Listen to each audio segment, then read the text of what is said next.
ನಾನು ಇವಾಗ ಅಕ್ಕಿ ರೊಟ್ಟಿ ಮಾಡ್ತಾಯಿದ್ದೀನಿ. ಹಿಟ್ಟು ನೋಡಿ ರೆಡಿ ಮಾಡಿ ಇಟ್ಕೊಂಡಿದ್ದೀನಿ. ಅಂದರೆ ಇದು ನೀರು ದೋಸೆ ಹಿಟ್ಟಿಗಿಂತ ಸ್ವಲ್ಪ ದಪ್ಪ ಇರಬೇಕು. ಹೀಗೆ ಹಂಚು ಹದವಾಗಿ ಕಾದಿರಬೇಕು.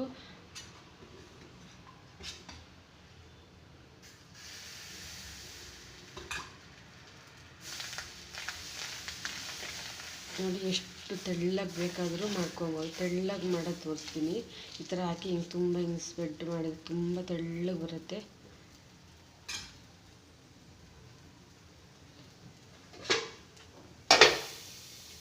ಚೆನ್ನಾಗಿ ಕಾದಿದ್ರೆ ಅದು ಅದಾಗೆ ಎದ್ದು ಬರಬೇಕು. ಎದ್ದು ಬರೋ ತನಕ ಹಾಗೆ ಬಿಡಬೇಕು.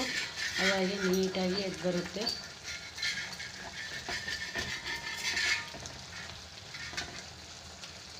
ಹಾಕ್ತಾಯಿದ್ದೀನಿ.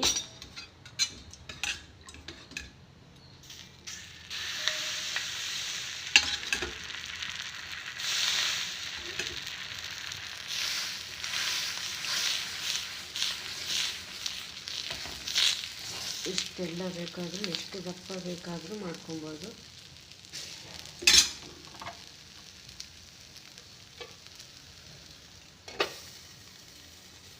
ಈ ರೊಟ್ಟಿನ ಬರೀ ಅಕ್ಕಿನ ಒಂದು 8 ಅವರು ನೆನೆಸಿಡಬೇಕು. ನೆನೆಸಿಟ್ಟು ಹಾಗೆ ಕಡೆದು ತಕ್ಷಣವೇ ಮಾಡ್ಬೋದು.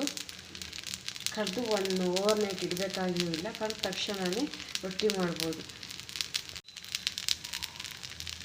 ನೋಡಿ ಚೆನ್ನಾಗಿ ಕಾದಿದ್ರೆ ಅದಾಗೆ ಎದ್ದು ಬರುತ್ತೆ. ಎಬ್ಸೋಕೆ ಬೇಡ. ನೀಟಾಗಿ ಗಟ್ಟಿ ಬೇಕು ಅಂದರೆ ತೆಳ್ಳಗೆ ಹಾಕಬೇಕು. ಮೆತ್ತಗೆ ಬೇಕು ಅಂದರೆ ದಪ್ಪ ಹಾಕಿದರೂ ಆಗುತ್ತೆ.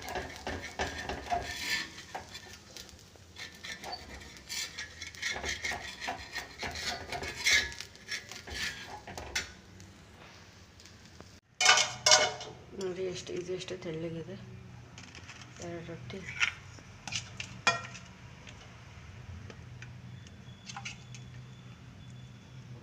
ಅಕ್ಕಿ ರೊಟ್ಟಿ ರೆಡಿ ಆಗಿದೆ. ಇದಕ್ಕೆ ಬೆಂಡೆಕಾಯಿ ಗೊಜ್ಜು ಚಟ್ನಿಯೂ ಚೆನ್ನಾಗಿರುತ್ತೆ.